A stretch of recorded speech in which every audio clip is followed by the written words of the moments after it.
Hello, I'm Pamela Davis. Welcome to episode 10 of the Well Done Life podcast.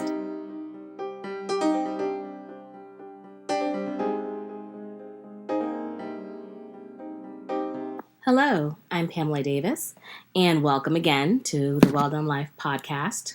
We made it, guys. We're at episode 10. I'm so excited that you can continue to join me on this journey. And if you're new to the Well Done Life podcast, this is a podcast that's set up to help us grow as a community. I really, truly believe that we each have an opportunity to learn from each other's experiences and grow. And this is the foundation that I want to set up to create a community of people that come together, sharing their experiences so that we can all grow and live our best lives together. So you are here at the right time, at the right space. It is Sunday night. It is actually March the 29th. At 10:34 a.m. I'm kind of wanted to kick it back to recording, putting dates and times in my podcast recordings. I can't say I'll be consistent, but especially for this one, I wanted to because this is episode 10. That means I'm in the double digits. I'm so excited. And this is such a special number. Like you've probably heard me say in other episodes, I really truly believe in intention, and I believe in the power of numbers and signs and wonders. So, of course, because this is such a magical number, I had to look it up, and I wanted to share it with you because that kind of sets the tone for what we're going to talk about today. Actually, this is an angel number. 10 represents an opportunity to focus on staying positive and to trust the power of your divine guides.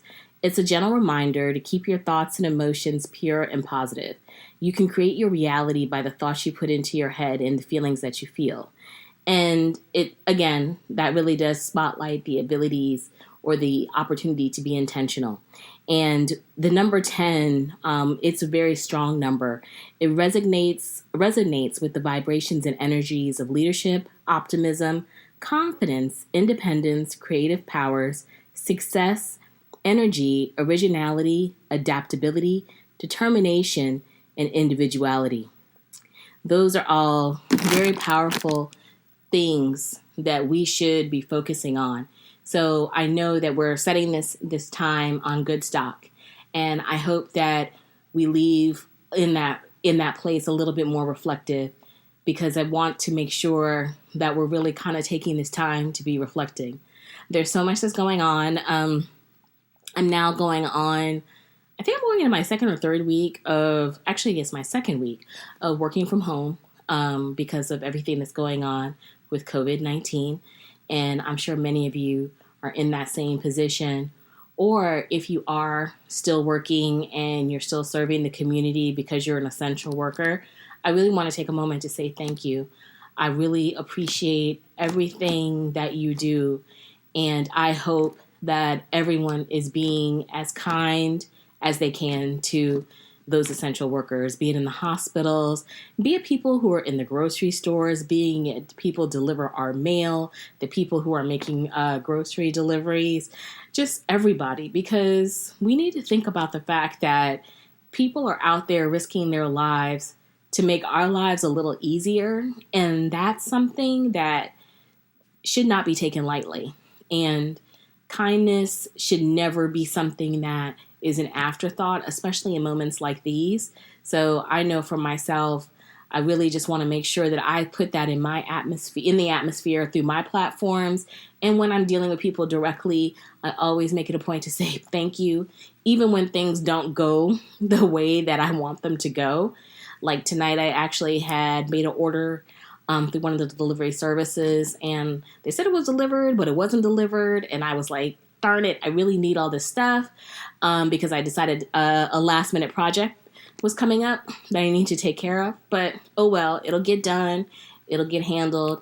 And I was able to call easily and get everything refunded. So it's not anything about that, but it just showed me, there are people working around the clock to try to make my life a little easier or our lives a little easier. And we have to think about that. This is a time of adaptation. And I wanted to talk about that today because I don't know about you guys, but I feel like this is going to change the trajectory of our lives, of our society forever. COVID-19 is something that none of us have ever faced. And there's so many different fears behind it, which are understandable. Believe me, I feel the same way. But I can't help but start to think about, what is life going to be like when this is done?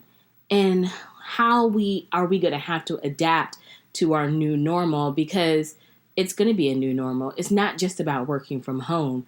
And it's funny because even starting there, working from home is exposing a lot of different areas of our society that are going to have to continue to grow and evolve, especially when I think about like internet connections and high-speed data, because I noticed that, when so many people are online, a few of the colleagues that I work with, a few of my friends have probably experienced it as well, where they're saying, your internet service is a little bit slower, or people have had power outages because, it's funny. We didn't really think that something like this could ever happen. We're so used to natural disasters, but having something like this totally changes the game. And how do you prepare for it? How do you prepare for that many people putting so much pressure on the existing infrastructure? And I mean, obviously, it's a big challenge because you even think about it from an economic standpoint. The fact that we are all sequestered in our houses, quarantined, and we're not able to go out and spend money and do the things in our normal routine, how economically we are, in this time of a time of recession, and how we never thought it would be something like this that could bring us to this point. And how do we rise out of it? Because, of course, we will rise out of it, but it definitely shows that, we have to be more forward thinking in how we navigate so that when a crisis has come, because crisis will come, that it doesn't necessarily bring us to our knees and destroy us, but it forces us to take a different view of how we want to accomplish our goals. So I was just kind of thinking about that, and it made me look up the process of adaptation, because adaptation, according to the dictionary, Wikipedia, is the evolutionary process where an organism becomes better suited to its habitat. This process takes place over many generations. It's one of the basic phenomena of biology. When people speak about adaptation, they often mean a feature, a trait which helps an animal or plant survive. And there are three types of adaptation. The three basic types are physiological, behavioral, and structural. So there's many different ways that obviously can happen. And obviously from a biological standpoint, that's something that, obviously causes you to grow and to evolve and to change. From a physiological standpoint, obviously we get stronger. And structural, maybe things would look differently. But again, it's all about adapting to our environment. And how do we go about implementing that change in our lives? And it's something that I find that I'm thinking about, because it really does show you how quickly something can get out of control and how important our health is. I have to admit, I spent more time recently thinking about, the things that I'm putting into my body. I need to make sure that I'm really trying to be cognizant of how I treat my temple. Not that I wasn't before, but I need to be more cognizant of it because it's just so important. I look in the grocery stores when I've gone out and I see so much canned food, so much junk food being pulled off of the shelves, or the shelves are empty. And I understand why, because, it's canned food. It'll last forever. But then you go, not necessarily, and let me retract that. It doesn't always last forever, but it lasts a mighty long time because it's filled with, a lot. There's preservatives to keep it, have a longer shelf life. But then I look in the vegetable section and there's tons of vegetables. And it's just like, where's the balance? Not saying that we should all be out running out spending vegetables, but unfortunately, I think sometimes we prioritize money over health, and that causes us to eat in a certain way because it's more affordable versus eating healthier, which we know is going to have more longer term effects on our body, but it means that we have to spend a little more in that way. But again, it's a societal thing. And don't get me wrong, I'm not trying to be preachy about it. I eat junk food just like everybody else. But again, I feel like you have to use this time to really get a little bit more intentional, and adapt to what this future change will look like. Or I even think about it from a travel standpoint. I feel blessed. I was able to travel to the United Arab Emirates and to Aruba before everything really got too serious with COVID-19. But traveling, it showed me how, from an international perspective, there are so many technological advances. I could see now being a travel requirement in order for us to be able to move the way that we've been able to move. And it actually concerns me. I'm thinking to myself, are we even going to be able to travel to the places that we had the access to? Because countries are going to be concerned. And then how is that going to look? There's just so many, again, it's a long-term effect. And how do we adapt to that change? I had a trip planned later this year. It was planned for July to go to Thailand. And the travel group that I'm working with, they sent me an email explaining to me, they're trying to figure out solutions and alternatives. They may move it to 2021. But one thing that they mentioned is that in Thailand, they're now instituting a travel requirement for people coming into the country that you would actually pass through like a bioscreen, and they would be able to check your body temperature. And then like when you come into the country, you may have to self-quarantine as well. And I'm thinking, long term, even when things are clear, I can see more and more where there will be different screenings that will probably be implemented into travel to ensure health is obviously taken into consideration when someone gains access to a country. The UAE as well does have bioscreen, I believe, and from what I read, and that was something they also were looking at implementing because they have a different level of passport entries now where you can do like just go through like a lane and swipe and you're in. So there's just so many different advances coming. And I'm not saying that to make anyone concerned, like you're never going to be able to travel again or anything like that. But I'm saying it again, it shows that this situation will create a change in the structure, which means that we are going to have to adapt to a new way of life. So it just makes me again kind of start to think not just how it's going to impact me right now or you right now, but how are we going to be impacted long term? And then I think about it just from what I'm hearing in regards to how people are treating each other. There are certain people you get afraid to even cough in public because you're scared that you're going to get ostracized, or people classifying certain people based upon concerns. You don't want to, we can't allow, better yet, we cannot allow xenophobia or a fear of what we don't understand or know to make us not the people that we should be, to make us adapt in a way where we regress back to basic insecurities versus where we were or where we are, where we try to at least give people grace and understanding and a willingness to be a part of them. It's just, we have to be very cautious about that. So again, it makes me think back about how we're going to adapt. And then personally, just taking it back to our lives. Something like this really shows you again how short time is. And what do you really want to do with this time? Like many of us are working at home, but I hope that during this time that we're being given to work, we're also resting and spending time with our families, and we're thinking about our lives and what we want to accomplish and how we want to go about getting to our specific goals. Now's that time to think about your passions, to feed them, to cultivate them, because there's something that's in each of us, like I've said before. All of us are blessed, in my opinion, with a gift. And that gifting, when we choose to accept it, choose to tap into it, it's going to help the world overall. It is. It's something to heal the world. And so it's time to start to get clear about those giftings. And whether you tap into them or you don't, in either way is fine. That's really up to you because your life is your life.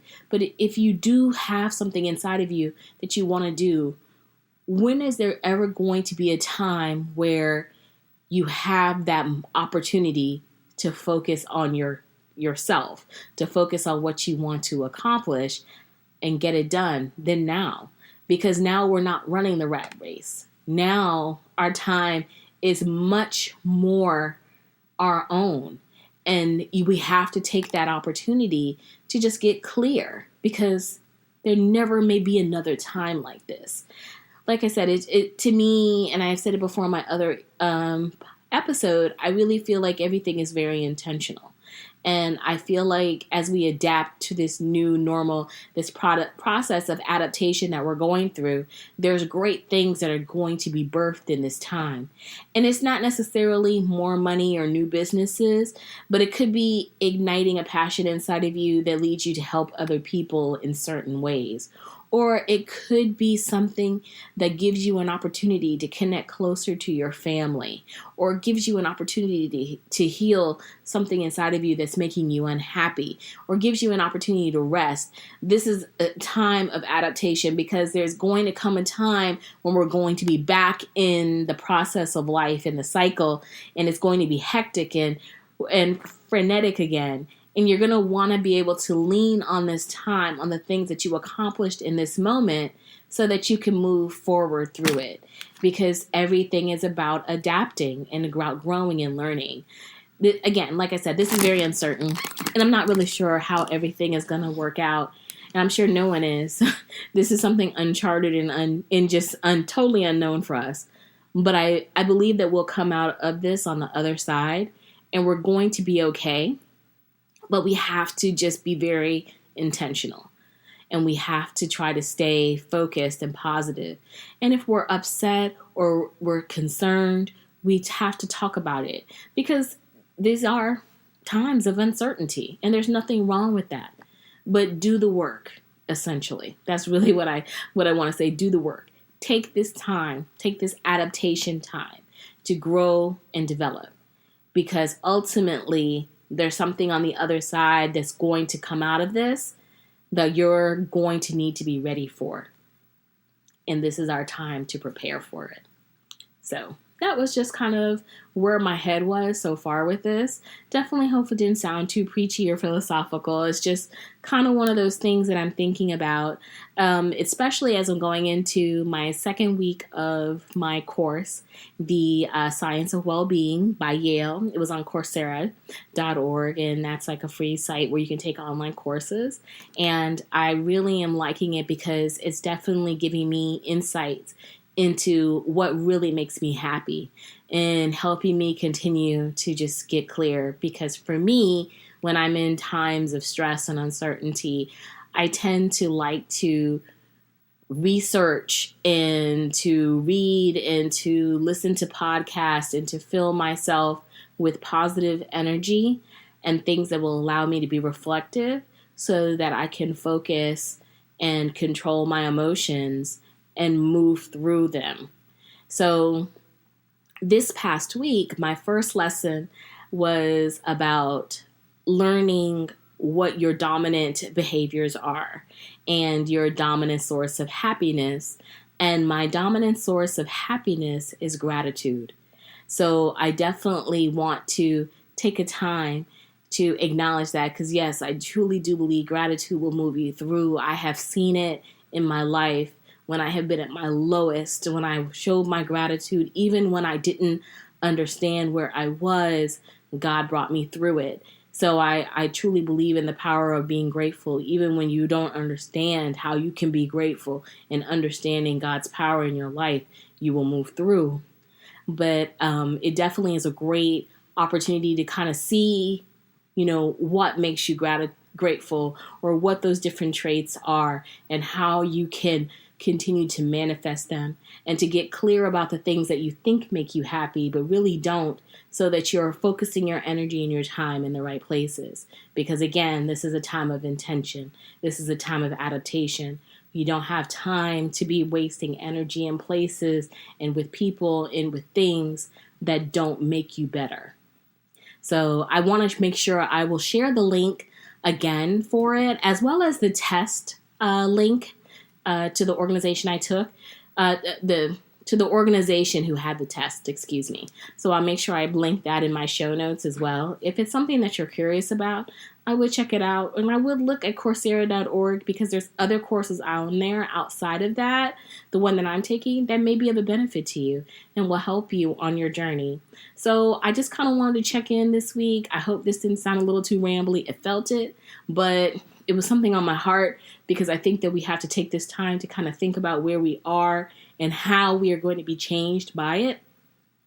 I hope that you enjoy this episode. Please like, follow, and share, and subscribe. I'm on Apple Podcasts, Stitcher, Spotify, as well as tune in on Alexa, anywhere podcasts are found.